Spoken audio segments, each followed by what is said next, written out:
Hi hello ನಮಸ್ಕಾರ. ವಿಶೇಷ ಕಾರ್ಯಕ್ರಮಕ್ಕೆ ಸ್ವಾಗತ. ನಾನು ಕವಿತಾ ಮಾಣಿ. ಇತ್ತೀಚಿನ ದಿನಗಳಲ್ಲಿ ಯುವ ಪ್ರತಿಭೆಗಳಿಂದ ತಯಾರಾದಂತಹ ಹೊಸ ಆಲ್ಬಮ್ ಸಾಂಗ್ ಆಗಿರ್ಬೋದು ಅಥವಾ ಮೂವೀಸ್ಗಳಾಗಿರ್ಬೋದು, ಟೆಲಿಫಿಲ್ಮ್ ಆಗಿರ್ಬೋದು ರಿಲೀಸ್ ಆಗ್ತಾ ಇದೆ. ಸೋಷಿಯಲ್ ಮೀಡಿಯಾದಲ್ಲಿ ಕೂಡ ಸಖತ್ ಹವಾ ಕ್ರಿಯೇಟ್ ಮಾಡ್ತಾ ಇದೆ. ಸೊ ಅದರ ಸಾಲಿಗೆ ಕನಸಿನ ಮಳೆಯಾದಳು ಅನ್ನುವಂತಹ ಒಂದು ಸಿನಿಮಾ ಕೂಡ ಸೇರ್ಕೊಳ್ಳೋದಕ್ಕೆ ಸಜ್ಜಾಗ್ತಾ ಇದೆ. ಇದೇ ಬರುವ ಫೆಬ್ರವರಿ 12ರಂದು ಈ ಒಂದು ಸಿನಿಮಾ ಟೆಲಿಫಿಲ್ಮ್, ಕನ್ನಡ ಟೆಲಿಫಿಲ್ಮ್ ಇದು. ಸೊ ಈ ಒಂದು ಸಿನಿಮಾ V4 ಸ್ಟ್ರೀಮ್ನಲ್ಲಿ ರಿಲೀಸ್ ಆಗೋದಕ್ಕೆ ಸಜ್ಜಾಗ್ತಾ ಇದೆ.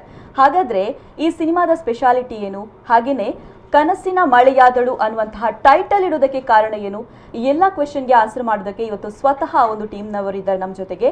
ಇದರ ನಿರ್ದೇಶಕರಾದಂತಹ ಸುಕೇಶ್ ಮಿಜಾರ್ ಅವರು ನಮ್ಮ ಜೊತೆಗಿದ್ದಾರೆ, ಹಾಗೆಯೇ ಮಧುರಾ ಆರ್ಜಿ ಅವರಿದ್ದಾರೆ. ಬನ್ನಿ ಅವರನ್ನ ಕಾರ್ಯಕ್ರಮಕ್ಕೆ ವೆಲ್ಕಮ್ ಮಾಡಿ ಈ ಸಿನಿಮಾದ ಬಗ್ಗೆ ತಿಳ್ಕೊಳ್ಳೋಣ. ಮೊದಲನೇದಾಗಿ ಇಬ್ಬರಿಗೂ ಕೂಡ ಕಾರ್ಯಕ್ರಮಕ್ಕೆ ಸ್ವಾಗತ.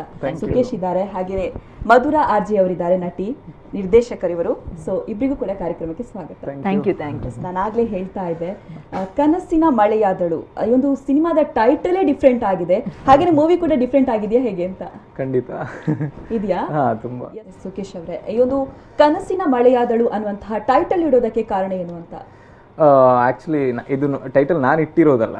ಆಕ್ಚುಲಿ ಕತೆ ಬಂದ್ಬಿಟ್ಟು ನಮ್ಮ ರಾಮಚಂದ್ರ ಸಾಗರ್ ಅಂತ, ಇದನ್ನ ಕತೆ ಬರ್ದವ್ರು ರಾಮಚಂದ್ರ ಸಾಗರ್ ಅಂತ. ಸೊ ಅವರ ಈ ಕತೆನೇ ನಾವು ಈ ಒಂದು ಮೂವಿ ಮಾಡ್ತಾ ಇದ್ದೇವೆ. ಸನಾತನ ಕ್ರಿಯೇಷನ್ಸ್ ನಿರ್ಮಾಣದಲ್ಲಿ ಒಂದು ಮೂವಿ ತಯಾರಾಗ್ತಾ ಇದೆ. ಹಾಗೇನೆ ಹೌದು.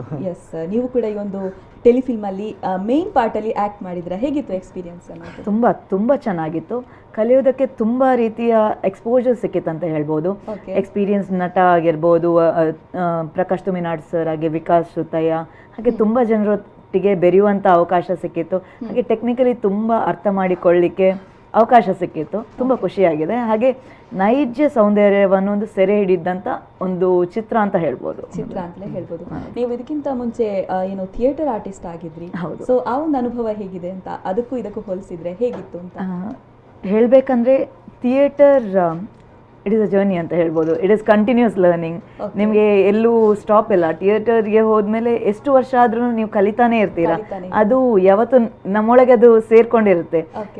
ನೀವು ಸಿನಿಮಾಕ್ಕೆ ಹೋಗಿ ಅಥವಾ ಶಾರ್ಟ್ ಮೂವೀಸ್ ಮಾಡಿ ಅಥವಾ ಥಿಯೇಟರ್ಸ್ ಮಾಡಿ, ಯಾವುದೇ ಬ್ಯಾಕ್ಗ್ರೌಂಡ್ ವಾಯ್ಸ್ ಅಥವಾ ವಾಯ್ಸ್ ಓವರ್ಸ್ ಕೊಡ್ಲಿಕ್ಕೆ ಹೋಗಿ, ನಿಮಗೆ ಅದರ ಎಕ್ಸ್ಪೀರಿಯನ್ಸಿಂದಾಗಿ ನಿಮ್ಗೆ ಆ ಕಾನ್ಫಿಡೆನ್ಸ್ ಬರುತ್ತೆ. ಥಿಯೇಟರ್ ನಾನು ಹೇಳಬೇಕಾದ್ರೆ it is the best thing. ಎಲ್ಲರೂ ಎಕ್ಸ್ಪೀರಿಯನ್ಸ್ ಮಾಡಬೇಕು ಥಿಯೇಟರ್ ಲೈಫನ್ನು. ಈಗಲೂ ಮಾಡ್ತಾ ಇದ್ದೇವೆ. ಹಾಗೆ ನಾನು ರಂಗಸಂಗತಿಯಲ್ಲಿ ಥಿಯೇಟರ್ ಆರ್ಟಿಸ್ಟ್ ಆಗಿ ಮಾಡ್ತಾ ಇದ್ದೆ, ಕುಂದಾಪುರದ ಟೀಮ್ ಜೊತೆನೂ ಮಾಡ್ತಾ ಇದ್ದೆ. ಸೊ ಅದರಿಂದಾಗಿ ನನಗೆ ಈ ಕಾನ್ಫಿಡೆನ್ಸ್ ಬಂದಿರ್ಬೋದು. ಅದಕ್ಕೋಸ್ಕರ ಈ ರೋಲ್ಗೆ ನಾನು ಫಿಟ್ ಆದ್ನೋ ಏನೋ ನಂಗೆ ಗೊತ್ತಿಲ್ಲ. ಬಟ್ ದೆನ್ ಆ ಥಿಯೇಟರ್ ಬ್ಯಾಕ್ಗ್ರೌಂಡ್ ತುಂಬ ಹೆಲ್ಪ್ ಮಾಡುತ್ತೆ ನಮಗೆ. ಹಾಗೆ ತುಂಬ ಕಲಿಸಿಕೊಡುತ್ತೆ. ಹೌದು. ಎಸ್, ಇಷ್ಟು ಸಣ್ಣ ವಯಸ್ಸಲ್ಲಿ ನಿರ್ದೇಶನ ಮಾಡೋದಕ್ಕೆ ಹೊರಟಿದ್ದೀರಿ. ಇದಕ್ಕಿಂತ ಮುಂಚೆ ಏನಾದರೂ ನಿರ್ದೇಶನ ಮಾಡಿದ್ದೀರಾ ಹೇಗೆ ಅಂತ? ಇಲ್ಲ, ಇದು ನನ್ನೊಂದು ಕನಸಿತ್ತು, ನಿರ್ದೇಶನ ಮಾಡಬೇಕು, ಮೂವಿ ಮಾಡಬೇಕು ಅನ್ನೋದು. ಸೊ ಅದು ಹೀಗೆ ಬೆಳೀತಾ ಒಂದು ಕತೆ ಓದಿದೆ ನಾನು ಆಕ್ಚುಲಿ. ಓಕೆ, ನೀವು ಕೂಡ ಈ ಮೂವಿಯಲ್ಲಿ ಆಕ್ಟ್ ಮಾಡಿದ್ರೆ ಹೇಗೆ? ಇಲ್ಲಪ್ಪ, ಇಲ್ಲ, ಇದಕ್ಕಿಂತ ಮುಂಚೆ ಕೂಡ ಮಾಡಿಲ್ಲ. ಹಾಗಾದ್ರೆ ಅಂದ್ರೆ ನಾನು ಡ್ರಾಮಾ ಎಲ್ಲ ಮಾಡ್ತಾ ಇದ್ದೆ ಕಾಲೇಜ್ ಡೇಸ್ ಅಲ್ಲಿ. ಸೊ ಆವಾಗ ಆಕ್ಟಿಂಗು ಅಷ್ಟೇ ಇಂಟ್ರೆಸ್ಟ್ ಇರ್ತಾ ಇತ್ತು. ಸೊ ಅವಾಗೆಲ್ಲ ತುಂಬಾ ಡ್ರಾಮಾ, ಸ್ಕಿಟ್ ಇದೆಲ್ಲ ಮಾಡ್ತಾ ಇದ್ವಿ. ಸೊ ತುಂಬಾ ಕಲ್ಚರಲ್ ಆಕ್ಟಿವಿಟಿ ಕಡೆ ನಾನು ಹೋಗ್ತಾ ಇದ್ದದ್ದು. ಯಾಕೆ ಫಿಲ್ಮ್ ಇಂಡಸ್ಟ್ರಿಯನ್ನೇ ಚೂಸ್ ಮಾಡಿದ್ರಿ ಹಾಗಾದ್ರೆ? ಗೊತ್ತಿಲ್ಲ, ಅದು ನನಗೆ ನಾನು ಸಣ್ಣದಾಗಿನಿಂದ ಹೆಚ್ಚು ಮೂವಿಗಳನ್ನ ನೋಡ್ತಾ ಇದ್ದೆ. ಅದೇ ನಿಮಗೆ ಸೊ ಅದೇ ಇನ್ಸ್ಪೈರ್ ಆಯ್ತು ನನಗೆ. ಎಸ್, ನೀವು ಕೂಡ ಈ ಒಂದು ಫೀಲ್ಡ್ ಅನ್ನು ಆಯ್ಕೆ ಮಾಡೋದಕ್ಕೆ ಕಾರಣ ಏನು ಅಂತ? ನಾನು ಪರ್ಟಿಕ್ಯುಲರ್ ಆಗಿ ಈ ಫೀಲ್ಡನ್ನು ಆಯ್ಕೆ ಮಾಡ್ಕೊಂಡಿರೋದಂತಲ್ಲ, ಇಟ್ ಇಸ್ ಮೈ ಪ್ಯಾಷನ್. ನನಗೆ ಆ್ಯಕ್ಟಿಂಗ್ ಅಂದರೆ ತುಂಬ ಇಷ್ಟ. ಅಂದರೆ ನಾವು ಥಿಯೇಟರ್ ಆರ್ಟಿಸ್ಟ್ ಆಗಿ ಪ್ರೊಫೆಷ್ನಲಿ ನಾನು ಸೈಂಟಿಫಿಕ್ ಫೀಲ್ಡಲ್ಲಿರೋಳು. ಸೊ ಟೈಮ್ ಸಿಕ್ಕಿದಾಗಲೆಲ್ಲ ಆ್ಯಕ್ಟಿಂಗ್ ಆಗಿರ್ಬೋದು, ವಾಯ್ಸ್ ಓವರ್ಸ್ ಆಗಿರ್ಬೋದು, ಹೋಸ್ಟಿಂಗ್ ಆಗಿರ್ಬೋದು, ಇದಕ್ಕೆ ಟೈಮ್ ಕೊಡ್ತೇನೆ. ಸೊ ನಾನು ಹೇಳಬೇಕಂದ್ರೆ ಆರ್ಟ್ ಈಸ್ ಸಮಥಿಂಗ್ ನಮ್ಮನ್ನು ಲೈವ್ಲಿಯಾಗಿ ಇಡಲಿಕ್ಕೆ ಹೆಲ್ಪ್ ಮಾಡ್ತದೆ ಅಂತ. ಸೊ ನೀವು ಲೈಫಲ್ಲಿ ಏನು ಮಾಡಿದ್ರು, ಯಾವುದೇ ಒಂದು ಆರ್ಟ್ ಆಗಿರ್ಬೋದು, ಪೇಂಟಿಂಗ್ ಆಗಿರ್ಬೋದು, ಆ್ಯಕ್ಟಿಂಗ್, ನಿಮ್ಮ ಇಂಟ್ರೆಸ್ಟ್ ಮೇಲೆ. ಸೊ ಯಾವಾಗ ಅದನ್ನು ಚೂಸ್ ಮಾಡ್ತೀರಾ, ಅದು ತುಂಬ ಖುಷಿ ಕೊಡುತ್ತೆ. ಸೊ ಹಾಗಾಗಿ ನಾನು ಆ್ಯಕ್ಟಿಂಗಲ್ಲಿ ಯಾವತ್ತೂ ಇಂಡಲ್ಜ್ ಆಗಿರ್ತೇನೆ, ಇನ್ವಾಲ್ವ್ ಆಗಿರ್ತೇನೆ. ಸೊ ಯಾರಾದರೂ ಕರೆದ್ರೂ ಓಕೆ ಫೈನ್, ಯಾವುದಾದ್ರೂ ಸಣ್ಣ ಪಾರ್ಟ್ ಆದ್ರೂ ಒಂದು ಒಳ್ಳೆ ಎಕ್ಸ್ಪೀರಿಯನ್ಸ್ ಸಿಗುತ್ತೆ ಅಂತ ಮಾಡಲಿಕ್ಕೆ ಯಾವತ್ತೂ ರೆಡಿ ಆಗಿರ್ತೇವೆ. ಬಿಕಾಸ್ ಯಾವುದೇ ಎಕ್ಸ್ಪೀರಿಯನ್ಸ್ಡ್ ಆರ್ಟಿಸ್ಟ್ ಆಗಿರ್ಬೋದು ಅಥವಾ ಹೊಸ ಆರ್ಟಿಸ್ಟ್ ಆಗಿರ್ಬೋದು, ನಾವೆಲ್ಲಾದರೂ ಯಾವುದಾದ್ರೂ ಒಂದು ಕ್ಯಾರೆಕ್ಟರ್ ಮಾಡ್ತಿದ್ದೇವೆ ಅಂದರೆ ನಮಗೆ ಕಲೀಲಿಕ್ಕೆ ತುಂಬ ಸಿಗುತ್ತೆ.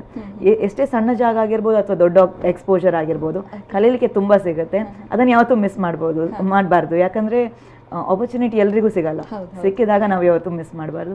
ಹಾಗೆ ಅವ್ರು ನೀವು ಕೇಳಿದ್ರೆ ಎಷ್ಟು ಸಣ್ಣ ವಯಸ್ಸಲ್ಲಿ ಅವ್ರು ಹೇಗೆ ನಿರ್ದೇಶನಕ್ಕೆ ಬಂದರು ಅಂತ ಹೇಳಬೇಕಾದ್ರೆ, ಈ ಮೂವಿಯಲ್ಲಿ DOP, ಎಡಿಟಿಂಗ್ ಎಲ್ಲ ಅವರೇ ಮಾಡ್ತಾ ಇದ್ದಾರೆ, ಡೈರೆಕ್ಷನ್ ಅವರೇ ಮಾಡ್ತಿದ್ದಾರೆ. ಸೊ ಇಲ್ಲದ್ರೆ ನಾರ್ಮಲಿ ನಂಗೆ ಗೊತ್ತಿಲ್ಲ, ಬಟ್ ದೆನ್ ಡೈರೆಕ್ಷನ್ ಒಬ್ರು ಮಾಡಿ DOP, ಎಡಿಟಿಂಗ್ ಮಾಡಬೇಕಾದ್ರೆ ಸ್ವಲ್ಪ ಡಿಫ್ರೆನ್ಸ್ ಇನ್ ಒಪಿನಿಯನ್ ಬರುತ್ತೆ.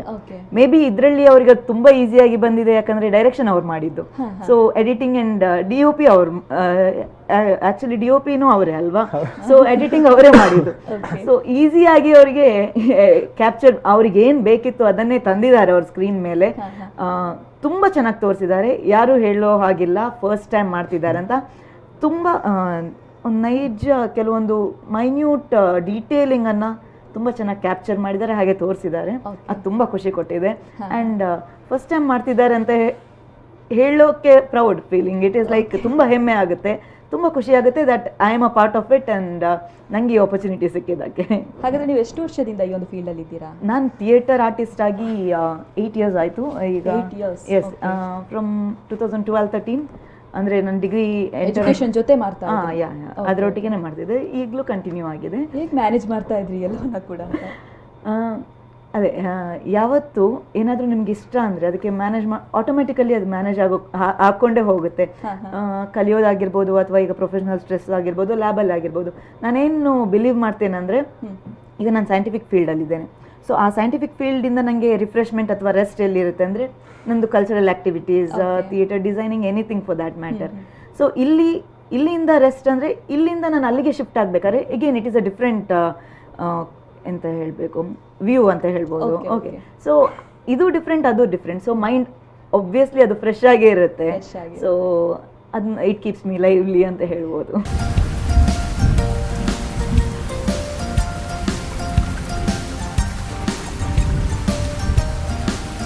ನೀವು ಇವರ ಬಗ್ಗೆ ಹೇಳ್ತಾ ಇದ್ರಿ.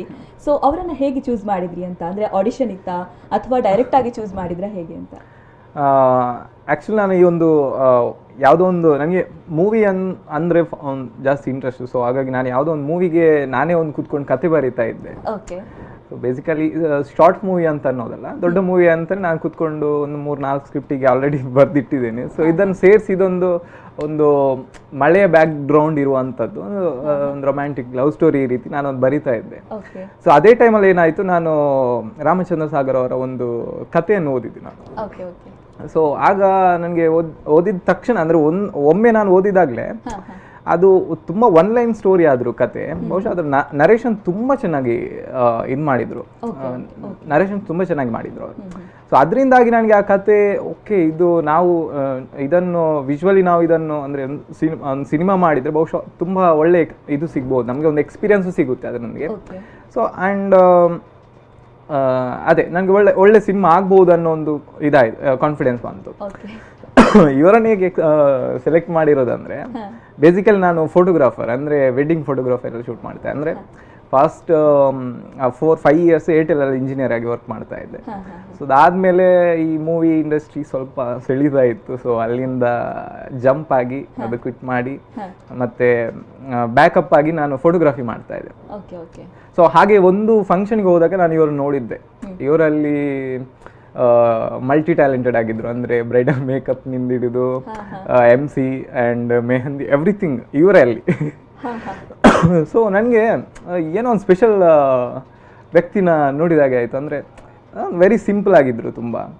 ಸೊ ನನಗೆ ಈ ಕತೆ ಓದಿದಾಗ ಏನಾಯ್ತು ಗೊತ್ತಾ, ಕತೆ ಓದಿದಾಗ ನನಗೆ ಅನ್ಸ್ತು ಅದು ತುಂಬ ಸಿಂಪಲ್ ಕ್ಯಾರೆಕ್ಟರ್, ಅದರಲ್ಲಿ ಇದ್ದಂಥ ಕಥೆಯಲ್ಲಿ ಇದ್ದಂಥ ಕ್ಯಾರೆಕ್ಟರ್ ತುಂಬ ಸಿಂಪಲ್ ಕ್ಯಾರೆಕ್ಟರ್. ನನಗೆ ಯಾಕೆ ಗೊತ್ತಿಲ್ಲ, ಫಸ್ಟ್ ನನ್ನ ತಲೆಯಲ್ಲಿ ಬಂದದ್ದು ಇವರು. ಅಂದ್ರೆ ನನಗೆ ಪರಿಚಯ ಇರಲಿಲ್ಲ ಆ ಟೈಮಲ್ಲೂ, ಅಂದ್ರೆ ತುಂಬಾ ಆ ಈವೆಂಟ್ ಆಗಿ ತುಂಬಾ ಟೈಮ್ ಆಗಿತ್ತು, ಅರೌಂಡ್ 2 years ಆಗಿತ್ತು, ಪರಿಚಯ ಇರಲಿಲ್ಲ ನನಗೆ. ಸೊ ಆದ್ರೂ ನನಗೆ ಸಡನ್ ಆಗಿ ಒಂದು ಸಿಂಪಲ್ ಕ್ಯಾರೆಕ್ಟರ್ ಅಂತ ಹೇಳಿದ್ರೆ ಇವರು ನನಗೆ ತಲೆಯಲ್ಲಿ ಬಂದ್ರು. ಸೆಕೆಂಡ್ ಥಾಟ್ ಇಲ್ಲ, ಇಮಿಡಿಯೇಟ್ ನನಗೆ ಇವ್ರ ತಲೆಯಲ್ಲಿ ಬಂತು. ಸೊ ಆಮೇಲೆ ನಾನು ಇವ್ರನ್ನ ಹೇಗೆ ಅಪ್ರೋಚ್ ಮಾಡೋದು ಅಂತ ಸ್ವಲ್ಪ ಇನ್ಸ್ಟಾಗ್ರಾಮಲ್ಲಿ ಮತ್ತು ಅವ್ರ ಬ್ರೈಡ್ ಇದ್ದರು, ಅವ್ರ ಹತ್ರ ಎಲ್ಲ ಕೇಳಿ ಸೊ ಇವರದ್ದು ಕಾಂಟ್ಯಾಕ್ಟ್ಸ್ ತಗೊಂಡೆ ನಾನು. ಸೊ ಕಾಂಟ್ಯಾಕ್ಟ್ ತಗೊಂಡ್ಮೇಲೆ ಇವ್ರ ಹತ್ರ ಅಪ್ರೋಚ್ ಮಾಡಿದಾಗ ಸ್ವಲ್ಪ ಇಲ್ಲ ಆಗೋದಿಲ್ಲ ಅಂತೆಲ್ಲ ಹೇಳಿದರು. ಅಂದರೆ ಇವರು PhD ಮಾಡ್ತಾ ಇದ್ದಾರೆ, ಸೊ ಆ ಸ್ಟಡೀಸಿಗೆ ಪ್ರಾಬ್ಲಮ್ ಆಗುತ್ತೆ ಅಂತ, ತುಂಬ ಬ್ಯುಸಿ ಇರೋದ್ರಿಂದ ಅವ್ರು ಹೇಳ್ತಾ ಇದ್ರು. ನನಗೆ ಅಂದರೆ ನಾನು ಒಂದು 6-8 ತಿಂಗಳು ಮುಂಚೆನೇ ಕೇಳಿದ್ದೆ ಇವ್ರಿಗೆ, ನಾನು ಸ್ಕ್ರಿಪ್ಟ್ ಮಾಡೋಕ್ಕಿಂತ ಮುಂಚೆನೇ ಕೇಳಿದ್ದೆ. ಇವರು ಹೇಳಿದ್ರು ಓಕೆ, ಐ ಮೀನ್ ನೀವು ಬೇರೆ ಯಾರನ್ನಾದರೂ ನೋಡಿ, ಸಾರಿ ನನಗೆ ಆಗೋದಿಲ್ಲ ಅಂತ ಹೇಳಿ. ಇಲ್ಲ, ನಾನು ನೋಡೋದು ಬೇರೆಯವರನ್ನು. ನಾನು ನಿಮಗೆ ಅವ್ರು ಹೇಳಿದರು ಒಂದು ಅರೌಂಡ್ ಮೇ ಅಥವಾ ಜೂನ್ಗೆ ಕಾಲ್ ಮಾಡಿ, ಪಕ್ಕ ನಾನು ಅವತ್ತೇ ಕಾಲ್ ಮಾಡ್ತೇನೆ, ನಾನು ಬೇರೆ ಯಾರನ್ನು ಆಪ್ಷನ್ ಇಡುವುದಿಲ್ಲ, ನೀವೇ ಬೇಕು ಅಂತ. ಅದಾದಮೇಲೆ ಸ್ಕ್ರಿಪ್ಟ್ ಎಲ್ಲ ಆಯ್ತು. ಲಾಕ್ಡೌನಲ್ಲಿ ಫುಲ್ಲು ಸ್ಕ್ರಿಪ್ಟ್ ವರ್ಕ್ ಮಾಡಿದ್ವಿ. ಫೈನಲಿ ನಾವು ಎಲ್ಲ ವಿನಾಯಕ್ ಅಂತ ಒಬ್ಬರು ನಮ್ಮ ರೈಟರ್ ಇದ್ದಾರೆ, ಸೊ ಅವರು ನಾವು ಮತ್ತು ಮೋಹನ್ ತೋಡಾರ್ ಅಂತ ಇದಕ್ಕೆ ಅಸೋಸಿಯೇಟ್ ಡೈರೆಕ್ಟರ್ ಆಗಿ ಮಾಡಿದ್ದಾರೆ. ಸೊ ಅವರೆಲ್ಲ ನಾವು 3 ಜನ ಸೇರಿಕೊಂಡು ಈ ಸ್ಕ್ರಿಪ್ಟ್ ವರ್ಕ್ ಎಲ್ಲ ಕಂಪ್ಲೀಟ್ ಮಾಡಿ, ಡೈಲಾಗ್ ಪೋರ್ಷನ್ಸ್ ಎಲ್ಲ ಕಂಪ್ಲೀಟ್ ಮಾಡಿ, ಅದಾದಮೇಲೆ ಇವರನ್ನ ಅಪ್ರೋಚ್ ಮಾಡಿದ್ದು ನಾನು. ಎಷ್ಟು ದಿನ ಶೂಟಿಂಗ್ ಆಗಿದೆ ಹಾಗಾದ್ರೆ? ಶೂಟಿಂಗ್ ಆಗಿರೋದು ಹಾರ್ಡ್ಲಿ 6 days, ಅಂದರೆ +1 days ನಾವು ವರ್ಕ್ಶಾಪ್ ಮಾಡಿದ್ವಿ. So 6 days total. ಹಾಗಾದ್ರೆ ಶೂಟಿಂಗ್ ಟೈಮಲ್ಲಿ ಏನಾದರೂ ಫನ್ನಿ ಮೂಮೆಂಟ್ಸ್ ಆಗಲಿ ಇರಬೇಕಲ್ಲ? ಖಂಡಿತ ತುಂಬ ಇದೆ, ತುಂಬ ಇದೆ. ಡೇ 1 ಇಂದ ಲಾಸ್ಟ್ವರೆಗೂ. ಅದು ಅಂದರೆ ಹೇಳಲಿಕ್ಕೆ ನಿಮಗೆ ಇನ್ನೊಂದು 2 ಎಪಿಸೋಡ್ ಬೇಕಂತ. ಪರವಾಗಿಲ್ಲ, ಇಲ್ಲ ಆ್ಯಕ್ಚುಲಿ ನಾವು ಶೂಟಿಂಗ್ ಟೈಮಲ್ಲಿ ತುಂಬ ಎಂಜಾಯ್ ಮಾಡ್ಕೊಂಡಿದ್ವಿ. ಮಾಡಿದ್ದು ಬಿಕಾಸ್ ಎಲ್ಲ ಯಂಗ್ಸ್ಟರ್ಸ್ ಇದ್ರು ಕಂಪ್ಲೀಟ್ ಆಗಿ. ಆಮೇಲೆ ನಾವು ಅದನ್ನು ತುಂಬ ಕಷ್ಟಪಟ್ಟು ಮಾಡಲಿಲ್ಲ, ತುಂಬ ಇಷ್ಟಪಟ್ಟೆ ಮಾಡಿದ್ವಿ ಎಲ್ಲರೂ ಸೇರಿಕೊಂಡು. ಎಲ್ಲರೂ ಸಪೋರ್ಟಿವ್ ಆಗಿ ಮಾಡ್ತಿದ್ವಿ. ಬಿಕಾಸ್ ಈಗ ಲೀಡ್ ಕ್ಯಾರೆಕ್ಟರ್ಸ್ ಮಾಡಬೇಕಾದ್ರೆ ನನಗೆ ಇಮೋಷನ್ಸ್ ಸೇಮ್ ವೇ ಕೊಡೋದಿದ್ರೆ ನನ್ನ ಆಪೋಸಿಟ್ ಸ್ಟಾರ್ ಮಾಡೋರಿಗೆ ತುಂಬ ಕಷ್ಟ ಆಗುತ್ತೆ. ಸೊ ಸೇಮ್ ವೇ ಅದನ್ನು ಫಸ್ಟ್ ಡಿಸೈಡ್ ಮಾಡ್ಕೊಂಡು ಓಕೆ ಫೈನ್ ಹೀಗೇನೆ ಮಾಡ್ಕೊಳ್ಳೋಣ, ಓಕೆ ಫೈನ್ ಅಲ್ಲೇ ಮಾಡ್ಕೊಳ್ಳೋಣ, ಇದು ಮ್ಯೂಸಿಕ್ ಓಕೆ ಫೈನ್, ಹೀಗೇನೆ ಮಾಡ್ತಾ ಇದ್ವಿ. ಇನ್ಫ್ಯಾಕ್ಟ್ ಒಂದಿನ ನಾವು ಬೆಳಿಗ್ಗೆ 4:15ಗೆ ಶೂಟಿಂಗ್ ಸ್ಟಾರ್ಟ್ ಮಾಡ್ತಿದ್ವಿ, ಅಂದರೆ ಹೊರಡ್ತಿದ್ವಿ ಇಲ್ಲಿಂದ ಸಮ್ವೇರ್, ಬಿಕಾಸ್ ಅದು ಟೈಮಿಂಗ್, ಯಾಕಂದರೆ ಇಲ್ಲಾದ್ರೆ ನಮಗೆ ಮಾರ್ನಿಂಗ್ ಲೈಟ್ ಸಿಗ್ತಾ ಇರಲಿಲ್ಲ, ಎವ್ರಿಥಿಂಗ್ ನಮಗೆ ಬೆಳಿಗ್ಗೆ ಮಾಡಬೇಕಿತ್ತು. ಬಿಕಾಸ್ ರೈನಿ ಸೀಸನ್, ಮಳೆ ಜೋರಾಗಿ ಬಂದರೆ ಹೋಗುತ್ತೆ, ನಾವು ಮಾಡ್ಲಿಕ್ಕಾಗಲ್ಲ. ಬರ್ದೇ ಇದ್ರೆ ಬಿಸಿಲು ಬಂದ್ರೆ ತುಂಬಾ ಕಷ್ಟ. ಅಂದ್ರೆ ಕ್ಲೈಮೇಟಿಗೆ ತುಂಬಾ ಕಷ್ಟ ಕೊಟ್ಟಿದೆ ಕ್ಲೈಮೇಟ್. ಆಮೇಲೆ 7 o'clock ಸ್ಟಾರ್ಟ್ ಮಾಡ್ತಿದ್ವಿ. ಸೊ ಸೆಕೆಂಡ್ ಡೇ ಏನಾಯ್ತಂದ್ರೆ ನಾವು ಬೆಳಿಗ್ಗೆ 4:30ಗೆ ಹೊರಟಿದ್ವಿ, ಸಮ್ವೇರ್ ಅರೌಂಡ್ 6 o'clock ಸ್ಟಾರ್ಟ್ ಮಾಡಿದ್ವಿ ಶೂಟಿಂಗ್. ಸ್ಟಾರ್ಟ್ ಮಾಡಿ ನಮಗೆ ಒಂದು ಶೆಡ್ಯೂಲ್ ಇದ್ದದ್ದು 5 o'clock ಇನ್ನೊಂದು ಸೀನ್ ಸ್ಟಾರ್ಟ್ ಮಾಡಬೇಕಿತ್ತು. ಆ ಸೀನ್ ಸ್ಟಾರ್ಟ್ ಆಗಬೇಕಾದ್ರೆ ರಾತ್ರಿ 9 o'clock. 9 o'clock ನಾವು ಕಂಟಿನ್ಯೂಸ್ ಬೆಳಿಗ್ಗೆ 5:30 ತನಕ ಶೂಟ್ ಮಾಡಿದ್ವಿ, ಮತ್ತೆ 1 hour ಮಲಗಿದ್ವಿ. ಓಕೆ, ಆಮೇಲೆ ಎದ್ದು next day shooting start. So ಅಷ್ಟೇ, ಶೂಟಿಂಗ್. ಸೊ ನೆಕ್ಸ್ಟ್ ಡೇ ಅಲ್ಲಿ ಏನಾಗಿತ್ತಂದ್ರೆ ಫುಲ್ ಹ್ಯಾಂಗ್ ಓವರ್, ಮಲಗಿಲ್ಲ ಮಲಗಿಲ್ಲ. ಆ್ಯಂಡ್ ನಮಗೆ ಲಾಂಗ್ ಅಂದರೆ ತುಂಬ ಚೆನ್ನಾಗಿದೆ, ನೇಚರ್ ಮಧ್ಯದಲ್ಲಿ ಲಾಂಗ್ ಡ್ರೈವ್ ಶೂಟ್ಸ್ ತಗೊಳ್ತಿದ್ದೇವೆ ನಾವು. ಆ್ಯಂಡ್ ನಾನು and hero is next to me. And ಅಂದರೆ ಬಿಕಾಸ್ ಇಟ್ಸ್ ಲಾಂಗ್, ನಾವು ಯಾರು ಕಾಣಿಸ್ತಿಲ್ಲ, ವಿ ಹ್ಯಾವ್ 1 person, ಅಂದರೆ ಐಶ್ವರ್ಯ ಅಂತ ತುಂಬ ಸಪೋರ್ಟ್ ಮಾಡಿದ್ದಾರೆ, ಅವರು ಇದ್ದಾರೆ. ಸೊ ನಮಗೆ ನಿದ್ದೆನೂ ಬರ್ತಿದೆ, we can not do anything. And Vikas he's from Madikeri, ಈಗ ಬೆಂಗಳೂರಲ್ಲಿದ್ದಾರೆ ಅವರು, ಲೀಡ್ ಕ್ಯಾರೆಕ್ಟರ್ ಇರೋರು. ಅವ್ರು ಮಂಗಳೂರಲ್ಲಿ ಇದ್ರು ಮೊದಲು, ಸ್ಟಡೀಸ್ಗೋಸ್ಕರ ಮಂಗಳೂರಲ್ಲಿ ಇದ್ರು. ಸೊ ತುಳು ಅವರಿಗೆ ಸಾಧಾರಣ ಬರುತ್ತೆ, ಸೊ ಅವರು ತುಳು ಮಾತಾಡಲಿಕ್ಕೆ ಸ್ಟಾರ್ಟ್ ಮಾಡಿದ್ರು. ಸೊ ಹೋಲ್ ಡೇ ನಾವು ಏನು ಮಾಡಿದ್ವಿ, ಅದು ಫುಲ್ ಜರ್ನಿ ನಾವು ಬಿದ್ದು ನೆಗಾಡ್ತಿದ್ವಿ. ಸೊ ನಾವು ರೆಕಾರ್ಡ್ ಮಾಡಿ, ಓಕೆ ರೆಕಾರ್ಡಿಂಗಿಗೆ ಇಟ್ಟು ನಾವು ಓಕೆ ಬರಬೇಕಾ, ಓಕೆ ಬಂದ್ವಿ, ಇಲ್ಲಿ ಮಾತಾಡ್ಕೊಂಡು ರೈಡ್ ಮಾಡ್ತಾ ಅಂದರೆ ಡ್ರೈವ್ ಮಾಡ್ತಾ ಹೋಗ್ತಾ ಇದ್ದೀವಿ. ಅವ್ರು ತುಳು ಮಾತಾಡ್ತಿದ್ದಾರೆ, ಅವರು ತುಳು ಕೇಳಿ ನಾವು ಬಿದ್ದು ನೆಗಾಡ್ತಿದ್ದೇವೆ. ಹಾಗೇನೇ ಆಯಿತು. ಲಾಸ್ಟಿಗೆ ಹೇಳಿದರು, ಸಾಕಮ್ಮ ನಿನ್ನ ಚಾನಲ್ಗೆ TRP ಇಷ್ಟು ಸಾಕು, ನಂದು ಇಡು ಕ್ಲೋಸ್ ಮಾಡು ಅಂತ. ಸೊ ಹಾಗೆಲ್ಲ ಎಂಜಾಯ್ ಮಾಡ್ಕೊಂಡೇ ಮಾಡಿದ್ವಿ ಫುಲ್. ಅದರಲ್ಲೂ ಫಸ್ಟ್ ಡೇ ನಾವು ಸಾರಿ ಪರವಾಗಿಲ್ಲ ನೀವ್ ಹೇಳಲೇಬೇಕು, ಯಾಕಂದ್ರೆ ನಗು ಕಂಟ್ರೋಲ್ ಆಗ್ತಾ ಇಲ್ಲ, ಯಾವಾಗ್ಲಿಂದ ಹೇಳ್ಬೇಕು ಅಂತ ಮಾಡ್ತಾ ಇದ್ದಾರೆ. ಇಲ್ಲ ಅದರಲ್ಲೂ ಫಸ್ಟ್ ಡೇ ನಾವು ಅಂದ್ರೆ ಫಸ್ಟ್ ಡೇ ಕ್ಲೈಮ್ಯಾಕ್ಸ್ ಶೂಟ್ ಮಾಡ್ಬೇಕು. ಅದು ಪುತ್ತೂರು ರೈಲ್ವೆ ಸ್ಟೇಷನ್ ಅಲ್ಲಿ ನಮಗೆ ಹೋದ್ವಿ. ಇಲ್ಲಿಂದ ಒಂದು 4:30ಗೆ ಹೊರಟ್ವಿ 6 o'clock ಹೋದ್ವಿ. 1-2 ಶಾರ್ಟ್ ಎಲ್ಲ ಆಯ್ತು, 1-2 ಟೇಕ್ ತೆಗೆದು ಫುಲ್ ಬಿಸಿಲು ಬಂತು. ಅಂದ್ರೆ ಮಳೆ ಬೇಕು ನಮ್ಗೆ. ಅವತ್ತು ನಾವು ಮಳೆ ಬರುತ್ತೆ ಅಂತ ಎಕ್ಸ್ಪೆಕ್ಟ್ ಮಾಡ್ಕೊಂಡು ಹೋಗಿ ಬೇರೆ ಆಲ್ಟರ್ನೇಟ್ ಮಾಡ್ಕೊಂಡಿದ್ವಿ ನಾವು, ಬಟ್ ಅದೇನಾಯ್ತು ಅಲ್ಲಿ ವರ್ಕ್ ಆಗಿಲ್ಲ ನಮ್ಗೆ. ಸೊ ಅಲ್ಲಿ ಸ್ವಲ್ಪ ಎಲ್ಲ ಮೂಡ್ ಆಫ್ ಎಲ್ಲ ಆಯ್ತು. ಅಲ್ಲಿಂದ ಮತ್ತೆ ಬ್ಯಾಕಪ್ ಮಾಡ್ಕೊಂಡು ಸೊ ನಾವೊಂದು ಅಂದ್ರೆ ನಾವು ಕ್ಲೈಮ್ಯಾಕ್ಸ್ ಅನ್ನು ಒಂದು 3 ದಿನ ಶೂಟ್ ಮಾಡಿದ್ವಿ. ಸೊ ಹಾಗೆ 3 ದಿವಸ ಜಾಸ್ತಿ ಆಯ್ತು. ಇಲ್ಲ ಅದು ಆಕ್ಚುಲಿ ಒಂದು ದಿನ ನಮ್ಗೆ ರಿಪಿಟೇಷನ್ ಆಗೇ ಸಿಕ್ತು, ಬಟ್ ಅಷ್ಟೊತ್ತಿಗೆ 3 ದಿನ ಲಾಸ್ಟ್ಗೆ ಎಂಡ್ ಮಾಡಿರೋದೇ ಕ್ಲೈಮ್ಯಾಕ್ಸ್ ಅಲ್ಲಿ ನಾವು ಶೂಟಿಂಗ್. ಬಟ್ ದೆನ್ ಫಸ್ಟ್ಗೆ ಸ್ಟಾರ್ಟ್ ಮಾಡಿದ್ದು ಎಂಡ್ ಮಾಡಿದ್ದು ಕ್ಲೈಮ್ಯಾಕ್ಸ್ ಅಲ್ಲಿ. ಸೊ 4 ದಿನ ಕೆಮಿಸ್ಟ್ರಿ ಆಗಿರ್ಬೋದು, ನಮ್ಗೆ ಅಂಡರ್ಸ್ಟ್ಯಾಂಡಿಂಗ್ ಎಲ್ಲ ಕರೆಕ್ಟ್ ಆಗಿತ್ತು. ಸೊ ಲಾಸ್ಟ್ ಡೇ ಪಕ್ಕ ವೆರಿ ಕ್ಲಿಯರ್ ಆಗಿ ಇಮಿಡಿಯೇಟ್ ಫಾಸ್ಟ್ ಫಾರ್ವರ್ಡ್ ತರ ನಮ್ದು ಶೂಟಿಂಗ್ ಹೋಗ್ತಾ ಇತ್ತು. ಆಮೇಲೆ ಡಬ್ಬಿಂಗಿಗೆ ಬಂದು ಮೀಟ್ ಆಗಿರೋದು ನಾವೆಲ್ಲರೂ.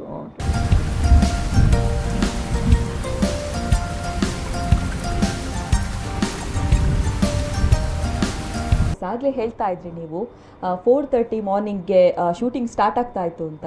ಸೊ ಆ ಟೈಮಲ್ಲಿ ಏನಾದ್ರು ಹಲ್ಲುಜ್ಜದೆ ಹೋಗಿ ಏನಾದ್ರು ಸಿಕ್ಕಾಕೊಂಡ ನೆನ್ಪುಂಟ ಏನಾದ್ರು? ಏನೂ ಇರ್ಲಿಲ್ಲ, ಬಿಕಾಸ್ ಎಲ್ಲರೂ ರೆಡಿಯಾಗೇ ಬರ್ತಿದ್ವಿ. ಮತ್ತೆ ಇನ್ಸಿಡೆನ್ಸ್ ಹೇಳ್ಬೇಕಂದ್ರೆ ಸೆಕೆಂಡ್ ಡೇ ನಮಗೆ ಪ್ರಕಾಶ್ ಅಣ್ಣ ಬಂದಿದ್ರು. ಅದಕ್ಕಿಂತ ಮೊದಲು ನಾವು ಪ್ರಕಾಶ್ ಅಣ್ಣನ ಹಾಗೆ ಮೀಟ್ ಆಗಿರ್ಲಿಲ್ಲ. ಅಂಡ್ ಪ್ರಕಾಶ್ ಅಣ್ಣನ್ಗೆ ಆಲ್ರೆಡಿ ದೊಡ್ಡ ಹೆಸರಿದೆ. ಸೊ ಆಲ್ಮೋಸ್ಟ್ ಆ ಅಂಜಿಕೆ ಇತ್ತು. As a person very nice person ಅವರು, ಆದರೆ ನಮಗೆ ಮೊದಲನೇ ಸರಿ ಭೇಟಿ ಮಾಡ್ತಾ ಇರೋದು. ಸೊ ಅಲ್ಲಿ ಸೀನ್ ಆಗಬೇಕಾದ್ರೆ ಸ್ಕ್ರಿಪ್ಟ್ ಪ್ರಾಂಪ್ಟ್ ಮಾಡ್ತಾ ಇದ್ದೆ. ಬಿಕಾಸ್ ಓಕೆ ಹೆಲ್ಪ್ ಮಾಡುವಂತ ಪ್ರಾಂಪ್ಟ್ ಮಾಡ್ತಾ ಇದ್ದೇನೆ, ಫಸ್ಟ್ ಟೈಮ್ ಓದ್ತಾ ಇದ್ದೀನಿ ಅಂತ. ಸ್ವಲ್ಪ ಸ್ಲೋ ಓದಿದೆ ಕನ್ನಡ. ಪ್ರಕಾಶ್ ನಂದು ಡೈಲಾಗ್ ಇಮಿಡಿಯೇಟ್ ಐಕ್ಯ ಪನ್ಪುನು ಇಂಗ್ಲಿಷ್ ಮೀಡಿಯಂ ಪೋಯರವಲ್ಲಿ. ಸೊ ಅಲ್ಲಿಂದ ತುಂಬಾ ಲೈವ್ಲಿ ಆಗಿದ್ರು. ಆಮೇಲೆ ಗೊತ್ತಾಯ್ತು ಓಕೆ ಮತ್ತೆ ತುಂಬಾ ಕ್ಲೋಸ್ ಆಗಿ ಹೇಗೆ ಅಂದ್ರೆ ಆ ಅಂಜಿಕೆ ಎಲ್ಲ ಇರ್ಲಿಲ್ಲ. ತುಂಬಾ ಚೆನ್ನಾಗಿ ಮಿಂಗಲ್ ಹಾಕೊಂಡು ಹೋಗ್ತಿದ್ರು, ನಾರ್ಮಲ್ ಆಗಿದ್ರು. ಈಗಲೂ ಅಷ್ಟೇ, ಈಗಲೂ ಎಲ್ಲೂ ಸಿಕ್ಕಿದ್ರೆ ಸೇಮ್ ನಾರ್ಮಲ್ ಆಗಿರ್ತಾರೆ. ತುಂಬಾ ನಾರ್ಮಲ್ ಆಗಿ ಹೀಗೆ ಕಮೆಂಟ್ಸ್ ಪಾಸ್ ಮಾಡ್ಕೊಂಡು ಹೇಗಿರ್ತಾರೆ ಫ್ರೆಂಡ್ಸ್ ಜೊತೆ ಹಾಗೇನೆ ಇರ್ತಾರೆ. ಅವರಿಂದ ತುಂಬಾ ಕಲಿಯೋಕ್ಕಿತ್ತು. ಬಿಕಾಸ್ ಅವ್ರದ್ದು ಒಂದೊಂದು ಡೈಲಾಗ್ ಡೆಲಿವರಿ ನೋಡಿದಾಗ್ಲೂ ನಾವೇ ನಗಾಡ್ತಿದ್ವಿ. ಅಂದರೆ ಓಕೆ ಹೀಗೆ ಬರ್ತಿದ್ದೆಲ್ಲ ಸ್ಪಾಂಟೇನಿಯಸ್ ಡೈಲಾಗ್ಸ್ ಎಲ್ಲ ಬರ್ತಾ ಇತ್ತು. ಅದೆಲ್ಲ ನಾವು ನಾರ್ಮಲಿ ಥಿಯೇಟರಲ್ಲೂ ಹಾಗೆ ಆಗುತ್ತೆ, ಬಟ್ ಸ್ಟೇಜಲ್ಲಿ ನಾವು ಕಂಟ್ರೋಲ್ ಮಾಡ್ಬೇಕು. ಇಲ್ಲಿ ಬ್ಯಾಕ್ಗ್ರೌಂಡಲ್ಲಿ ಇದ್ವಲ್ಲ, ಸೊ ಬಿದ್ದು ನಗಾಡ್ತಾ ಇದ್ವಿ. So it was a very good experience ಅಂತ ಹೇಳ್ಬೋದು ಪ್ರಕಾಶ್ ಅಣ್ಣಂದು. ಬೇರೆ ಯಾರೆಲ್ಲ ಈ ಒಂದು ಟೆಲಿಮೂವಿಯಲ್ಲಿ ಆ್ಯಕ್ಟ್ ಮಾಡಿದ್ದಾರೆ ಅನ್ನೋಂಥದ್ದು? ಇದರಲ್ಲಿ ವಿಕಾಸ್ ಉತ್ತಯ್ ಅಂತ ಲೀಡ್ ರೋಲ್ ಅಲ್ಲಿ. ಸೊ ಮಧುರಾರ್ಜೆ ಹೀರೋಯಿನ್. ಅದು ಗೊತ್ತಿರೋ ಈಗ ಓಲ್ಡ್ ಆಗೋದು. ಆಮೇಲೆ ಪ್ರಕಾಶ್ ತುಮ್ಮನಾಳ್ ಸರ್, ಆರ್ಜೆ ತ್ರಿಶೂಲ್, ಶಿವಾನಂದ್ ಅಂತ, ವಾತ್ಸಲ್ಯ, ಮತ್ತೆ ಸುನೀತಾ ಅಂತ, ಮತ್ತೆ ಪೂರ್ವಿ ಅಂತ. ಟ್ರೈಲರ್ ಯಾವಾಗ ರಿಲೀಸ್ ಮಾಡ್ತೀರಿ? ಟ್ರೈಲರ್ ಒಂದು 20ನೇ ತಾರೀಕು ಒಳಗಡೆ ರಿಲೀಸ್ ಮಾಡೋ ಪ್ಲಾನ್ ಇದೆ. ಹೌದು. ಸೊ ಯಾವ ಕಡೆ ಶೂಟಿಂಗ್ ಆಗಿದೆ ಹಾಗಾದ್ರೆ? ಶೂಟಿಂಗ್ ನಮ್ಮ ಮಂಗಳೂರು ಸುತ್ತಮುತ್ತ, ಅಂದ್ರೆ ಗಂಜಿಮಠ, ಬಜ್ಪೆ, ಹೈಯೆಸ್ಟ್ ಆಲ್ಮೋಸ್ಟ್ ಆಗಿರೋದು ಬಜ್ಪೆ, ಮತ್ತೆ ಪುತ್ತೂರು ರೈಲ್ವೆ ಸ್ಟೇಷನ್ ಅಲ್ಲಿ ಒಂದು surrounding railway station. Shooting set ಅಲ್ಲಿ ಹೇಗಿತ್ತು ಹಾಗಾದ್ರೆ? ಇಲ್ಲೇ ಈ ತರ ಕಾಮಿಡಿ ಮಾಡ್ತಾ ಇದ್ದೀರಿ, ಅಲ್ಲಿ ಇವರು ಜಾಸ್ತಿ ಎಂಜಾಯ್ ಮಾಡ್ತಾ ಇದ್ರು. ನನಗೆ ನಾನು ಅದೇ ಹೇಳ್ತಿದ್ದೆ ಅಲ್ಲ, ಅವರು ಡೈರೆಕ್ಟರ್ ಆಸ್ ವೆಲ್ ಆಸ್ ಅಂದ್ರೆ ಅಲ್ಲಿ ಕ್ಯಾಮೆರಾ ನೋಡ್ಬೇಕು, ಹೇಗಿದೆ ಲೈಟ್ಸ್ ಎಲ್ಲ ನೋಡ್ಕೊಳ್ಬೇಕು. ಸೊ ಇನ್ನೊಂದು ಇನ್ಸಿಡೆಂಟ್ ಇತ್ತು, ನಾವು ಇಂಡೋರ್ ಶೂಟ್ ಮಾಡ್ತಿದ್ವಿ. ಸೊ ಇಂಡೋರ್ ಅಲ್ಲಿ ಲೈಟ್ಸ್ ಎಲ್ಲ ಹೀಗೇನೆ ಹ್ಯಾಲೋಜನ್ಸ್ ಅದೆಲ್ಲ ಮಾಡ್ತಿದ್ವಿ. ನಮ್ಗೆ ಇದು ಇತ್ತು ಏನ ಲೈಟ್ನಿಂಗ್ ಇದೊಂದು ಎಫೆಕ್ಟ್ ಬೇಕಿತ್ತು ನಮ್ಗೆ. ನಮ್ಮ ಫ್ರೆಂಡ್ ಏನ್ ಮಾಡಿದ್ರು, ಪಾರ್ ಲೈಟ್ ಇಟ್ಕೊಂಡು ಬಂದ್ರು, ಯಾವ್ದೋ ಒಂದು ಲೈಟ್ ಇಟ್ಕೊಂಡು ಬಂದಿದ್ರು. ಇದ್ರಲ್ಲಿ ಮಾಡುವ ಆಗುತ್ತೆ ಅಂತ ಹೇಳಿ ಓಕೆ ಅಂತ ಹೇಳಿದ್ದೆ.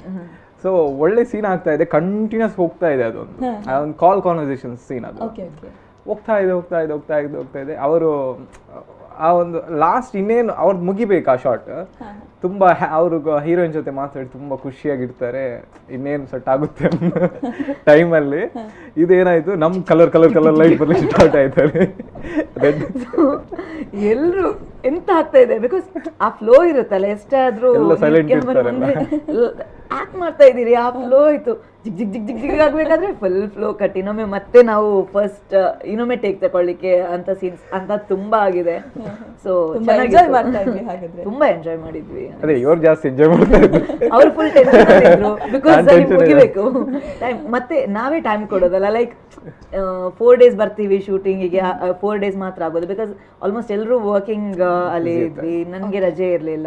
ಸೊ ಒಂದಿನ ಎಕ್ಸ್ಟ್ರಾ ಆಗ್ಬೇಕಿದ್ರು ನಾವೆಲ್ಲರೂ ಇಷ್ಟೇ ಥಿಂಕ್ ಮಾಡಿದ್ವಿ, ಓಕೆ ಇಷ್ಟು ಎಫರ್ಟ್ ಹಾಕಿದ್ದೇವೆ, ಇಷ್ಟು ಚೆನ್ನಾಗಿ ಬಂದಿದೆ, ಇನ್ನು ಒಂದಿನಕ್ಕೋಸ್ಕರ ಯಾಕೆ ಹಾಳು ಮಾಡೋದು ಅಂತ ಎಲ್ಲ ಕಾಂಪ್ರಮೈಸ್ ಮಾಡಿ ಬಂದು ಮಾಡಿದ್ವಿ. ಬಟ್ ದೆನ್ ನಂಗೆ ಅದು ರೆಸ್ಪಾನ್ಸಿಬಿಲಿಟೀಸ್ ಅಲ್ಲೂ ಅಷ್ಟೇ ಇರುತ್ತಲ್ಲ, ಇಲ್ಲ ಅಂದ್ರೆ ರೆಸ್ಪಾನ್ಸಿಬಿಲಿಟಿ ಅಲ್ಲೂ ಅಷ್ಟೇ ಇತ್ತು. ಸೊ ಏನಾಗಿತ್ತಂದ್ರೆ ಏನ್ ಮಾಡೋದು, ಇದು ಬಿಡ್ಲಿಕ್ಕೆ ಆಗಲ್ಲ, ಅದು ಬಿಡ್ಲಿಕ್ಕೆ ಆಗಲ್ಲ. At that moment I remember Vikas ಒಂದೇ ಹೇಳಿದ್ದು, ನೀವು ಥಿಂಕ್ ಮಾಡಿ, ಐ ಅಂಡರ್ಸ್ಟ್ಯಾಂಡ್ ನಿಮಗೆ ರೆಸ್ಪಾನ್ಸಿಬಿಲಿಟೀಸ್ ಅಲ್ಲೂ ಅಷ್ಟೇ ಇದೆ, ಮಾತ್ರ ನಾವು ಇಷ್ಟು ಚೆನ್ನಾಗಿ ಮಾಡಿದ್ದೀವಿ, ಗೊತ್ತು ಯಾವ ಲೆವೆಲ್ಗೆ ಬಂದಿದ್ದೇವೆ ಅಂತ, ಯಾಕೆ ಈ ಲಾಸ್ಟ್ ಮಿನಿಟ್ಗೆ ನಾವು ಬಿಟ್ಕೊಡೋದು ಅಂತ. ಇವನ್ ಇನ್ಫ್ಯಾಕ್ಟ್ ಅವರು ಅಷ್ಟೇ ಪ್ರೀವಿಯಸ್ ನೈಟೇ ಹೋಗ್ಬೇಕಿತ್ತು, ಬಟ್ 1 day ಸ್ಟೇ ಮಾಡಿದ್ರು, ಅವರಿಗೆ ಬೇರೆ ಕಮಿಟ್ಮೆಂಟ್ಸ್ ಇತ್ತು, ಆದ್ರೂ ಮೂವಿ ಬಿಕಾಸ್ ಅಷ್ಟು ಚೆನ್ನಾಗಿ ಬಂದಿತ್ತು, ಯಾಕೆ ನಾವು ಕಾಂಪ್ರಮೈಸ್ ಮಾಡ್ತಿದ್ದೇವೆ, ಕ್ವಾಲಿಟಿನ ಕಾಂಪ್ರಮೈಸ್ ಮಾಡೋದು ಬೇಡ, ಇನ್ನು ಒಂದಿನ ಜಾಸ್ತಿ ಕೊಟ್ಟರು ಪರವಾಗಿಲ್ಲ ಅಂತ. ಸೊ ನಾನು ಹಾಗೆ ಒಂದಿನ ಹೋಗಿ ಮತ್ತೆ ರಜೆ ಹಾಕೊಂಡು ಬಂದು ಶೂಟ್ ಮಾಡಿದ್ವಿ.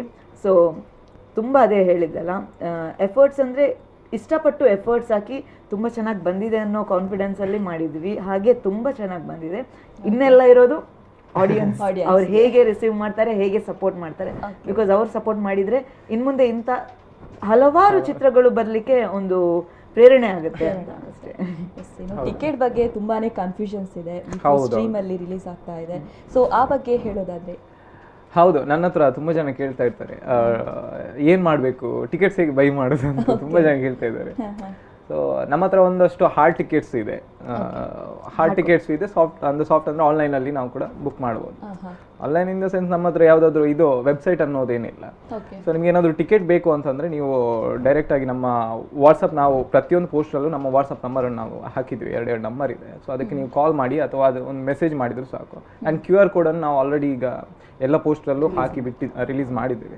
ಸೊ ಅದನ್ನು ನೀವು ಜಸ್ಟ್ ಸ್ಕ್ಯಾನ್ ಮಾಡಿದ್ರೆ, ನೀವು ನಮಗೆ ಗೂಗಲ್ ಪೇ ಮಾಡಿದ್ರೆ 99 rupees ಒಂದು ಟಿಕೆಟ್ ಇದ್ದು ಚಾರ್ಜ್. ಸೊ ನೀವು 99 rupees ಪೇ ಮಾಡಿ ಅದರ ಸ್ಕ್ರೀನ್ಶಾಟನ್ನು ನಮ್ಗೆ ಕಳಿಸಿದ್ರೆ ಸಾಕು, ನಿಮ್ಮ ನಂಬರ್ ಮತ್ತು ನಿಮ್ಮ ಹೆಸರು ನಮಗೆ ಕಳಿಸಿದ್ರೆ, ಸೊ ನಿಮ್ಮ ನಂಬರು ವಿದಿನ್ ಒಂದು 2 days ಅಲ್ಲಿ ನಿಮ್ಮದು ಆ್ಯಕ್ಟಿವೇಟ್ ಆಗುತ್ತೆ. ನೀವು ಎನಿ ಟೈಮ್ ಅಂದರೆ ಆಫ್ಟರ್ February 12 ಮೇಲೆ ನೀವು ಎನಿ ಟೈಮ್ ಮೂವಿ ನೋಡ್ಬೋದು. ಎಸ್, ಇನ್ನು ಕೊನೆಯದಾಗಿ ಈ ಒಂದು ಮೂವಿಯ ಬಗ್ಗೆ ಹೇಳೋದಾದ್ರೆ ಯಾರಿಗೆಲ್ಲ ಥ್ಯಾಂಕ್ಸ್ ಹೇಳೋಕೆ ಇಷ್ಟಪಡ್ತೀರಾ, ಹಾಗೆಯೇ ಮೂವಿ ಬಗ್ಗೆ ಏನು ಹೇಳೋಕೆ ಇಷ್ಟಪಡ್ತೀರಾ ಅನ್ನುವಂಥದ್ದು? ಥ್ಯಾಂಕ್ಸ್ ತುಂಬಾ ಜನಕ್ಕೆ ಹೇಳಲಿಕ್ಕೆ ಇದೆ. ಅದಕ್ಕೊಂದು ದಿನ ಬೇಕಾ? ಅದಕ್ಕೊಂದು ದಿನ ಬೇಕು. ಮತ್ತೆ ಮೇನ್ ಆಗಿ ಇನ್ನೊಬ್ಬರಿಗೆ ವಿಜಯ್ ಮಧುರಾಜ್ ಅವ್ರಿಗೆ ಥ್ಯಾಂಕ್ಸ್ ಹೇಳಬೇಕು, ಬಿಕಾಸ್ ನಮ್ಗೊಂದು ತುಂಬಾ ಸಪೋರ್ಟಿವ್, ಅವರ ಹೋಲ್ ಫ್ಯಾಮಿಲಿ ನಮಗೆ ತುಂಬಾ ಸಪೋರ್ಟ್ ಮಾಡಿದ್ರು. ಒಂದಿನ ಹೋಲ್ ನೈಟ್ ಶೂಟಿಂಗ್ ಅವರಿಂದಾಗೇನೆ ಆಗಿದೆ, ಬಿಕಾಸ್ ಅವ್ರು ಹೋಲ್ ನೈಟ್ ಇಡೀ ಫ್ಯಾಮಿಲಿ ಅವರು ನಾವು ಶೂಟ್ ಮಾಡ್ತಿದ್ದೇವೆ ಅಂತ ಅವ್ರು ಮಲ್ಗಿಲ್ಲ, ಬಂದು ಟೀ ಕೊಡ್ತಿದ್ರು, ಎಲ್ಲ ಕೊಡ್ತಾ ಇದ್ರು. So Vijay Madhuraj and family thank you very much. ಅವ್ರ ಅಣ್ಣ ಆಗಿರ್ಬೋದು, ಯಾರು ಆಗಿರ್ಬೋದು, ಇದ್ರ ಅಮ್ಮ ಅಣ್ಣ ಎಲ್ಲರೂ ಇದ್ರು. ಸೊ ಅವ್ರಿಗೆ ಥ್ಯಾಂಕ್ಸ್ ಹೇಳ್ಬೇಕು. ಅದು ಬಿಟ್ರೆ ನಾನು ಥ್ಯಾಂಕ್ಸ್ ಹೇಳ್ಬೇಕು ಸುಕೇಶ್ ಅವರಿಗೆ, ಬಿಕಾಸ್ ನಂಗೆ ಈ ಆಪರ್ಚುನಿಟಿ ಕೊಟ್ಟದಕ್ಕೆ, and it's a good movie, ಅದಕ್ಕೋಸ್ಕರ. ಹಾಗಾದ್ರೆ ನೀವು ಯಾರಿಗೂ ಥ್ಯಾಂಕ್ಸ್? ನಾವು ಖಂಡಿತ ನಮ್ಮ ಮೇಯ್ನ್ ಆಗಿ ವಿನಾಯಕ್ ಅರಳಸಿರುಳ್ಳಿ ಅಂತ ನಮ್ಮ ಡೈಲಾಗ್ ರೈಟರು ಮತ್ತೆ ಸ್ಕ್ರೀನ್ ಪ್ಲೇ, ನಾವು ಒಟ್ಟಿಗೆ 3-4 ತಿಂಗಳು ಇದರಲ್ಲಿ ಕಾಲ ಕಳೆದಿದ್ದೆ, ಒಂದು 3-4 ಗಂಟೆ ದಿನದಲ್ಲಿ ಕಾಲಲ್ಲಿ. ಅವರು ಆಕ್ಚುಲಿ ಶಿವಮೊಗ್ಗದವರು, ತೀರ್ಥಹಳ್ಳಿ ಅವರು, ಇದರಲ್ಲೇ ಕಾಲ ಕಳೀತಾ ಇದ್ವಿ. ಸೊ ಅವ್ರಿಗೂ ಸ್ವಲ್ಪ ಪರ್ಸನಲ್ ಪ್ರಾಬ್ಲಮ್ ತುಂಬಾ ಇದೆ, ಅದನ್ನ ನಡೆಯೂ ಸ್ವಲ್ಪ ಟೈಮ್ ಮಾಡ್ಕೊಂಡು ನಮಗೆಲ್ಲ ಇದು ಮಾಡಿದ್ರು. ಹಾಗೆ ಮೋಹನ ತೋಡಾರ್ ಅಂತ, ಅಫ್ಕೋರ್ಸ್ ನನ್ನ ಫ್ರೆಂಡ್, ಸೊ ಅವನೊಂದು ಬ್ಯಾಕ್ ಬೋನ್ ಇದ್ದಾಗೆ ಎಲ್ಲ ಇದರಲ್ಲೂ, ಎಲ್ಲ ಜರ್ನಿಯಲ್ಲೂ ನಮ್ದು. ಅವ್ರ ಅಸೋಸಿಯೇಟ್ ಡೈರೆಕ್ಟರ್ ಆಗಿ ವರ್ಕ್ ಮಾಡಿದ್ರು. ಸೊ ಹ್ಯಾಂಡ್ ಓಲ್ಡ್ ಟೀಮ್ ನಮ್ದು, ಸಣ್ಣ ಟೀಮ್, ಅದು ತುಂಬಾ ಎನರ್ಜೆಟಿಕ್ ಆಗಿ ವರ್ಕ್ ಮಾಡಿದ್ದಾರೆ ಎಲ್ಲರೂ. ಅಂದ್ರೆ ಯಾರಿಗೂ ಟೆಕ್ನಿಕಲ್ ನಾಲೆಜ್ ಯಾರಿಗೂ ಇಲ್ಲ, ಬಟ್ ಎಲ್ಲರೂ ಅಂದ್ರೆ ಆಲ್ರೆಡಿ 1-2 ಮೂವಿ ಮಾಡಿ ಬಂದವ್ರ ಥರ ವರ್ಕ್ ಮಾಡಿದ್ದಾರೆ. ಸೊ ಒಳ್ಳೆ ಎಕ್ಸ್ಪೀರಿಯನ್ಸ್. ಎಲ್ರಿಗೂ ಅಂದ್ರೆ thanks ಪ್ರಕಾಶ್ ಹೇಳಿ, ಪ್ರಸಾದ್ ಅಂತ ಇದ್ದಾರೆ, ಅಶ್ವಥಾಚಾರ್ಯ, ತಿರುಮಲೇಶ ಕೆದಿಲ, ದೀಕ್ಷಿತ್, ಅನೀಶ್, ಐಶ್ವರ್ಯ ಅಂತ ಇವರೆಲ್ಲ ನಮ್ಮ ಟೀಮ್. ಎಂತವ್ರು ತುಂಬಾನೇ ಇದೆ. 10 ಜನಗಳ ಒಳಗಡೆ 10 ಜನ ನಮ್ಮ ಟೀಮ್. ಎಷ್ಟು ಹೊತ್ತು ನಮ್ಮ ಜೊತೆಗಿದ್ದು ನಿಮ್ಮ ಒಂದು ಮೂವಿ ಬಗ್ಗೆ ಸಾಕಷ್ಟು ಹೇಳ್ಕೊಂಡ್ರಿ. So thank you so much. Thank you very yes, ನೋಡಿದ್ರಲ್ವಾ ಕನಸಿನ ಮಳೆಯಾದಳು ಅನ್ನುವಂತಹ ಮೂವಿ. ಇನ್ನೇನು ಟ್ರೈಲರ್ ಕೂಡ ರಿಲೀಸ್ ಆಗಲಿಕ್ಕಿದೆ. ಹಾಗೆಯೇ ಫೆಬ್ರವರಿ 12ರಂದು ಈ ಒಂದು ಸಿನಿಮಾ ಟೆಲಿ ಮೂವಿ V4 ಸ್ಟ್ರೀಮ್ನಲ್ಲಿ ರಿಲೀಸ್ ಆಗೋದಕ್ಕಿದೆ. ಸೊ ನೀವು ಕೂಡ ನೋಡಿ ಸಪೋರ್ಟ್ ಮಾಡಿ ಅಂತ ಹೇಳ್ತಾ ಇದಾಗಿತ್ತು ಈ ಹೊತ್ತಿನ ವಿಶೇಷ ಕಾರ್ಯಕ್ರಮ. ನಿರಂತರ ಸುದ್ದಿ, ಮಾಹಿತಿ, ಮನೋರಂಜನೆಗಾಗಿ ನೋಡ್ತಾ ಇರಿ V4 ನ್ಯೂಸ್. ಇದು ಮುನ್ನುಡಿ, ಮುನ್ನಡೆಗಾಗಿ.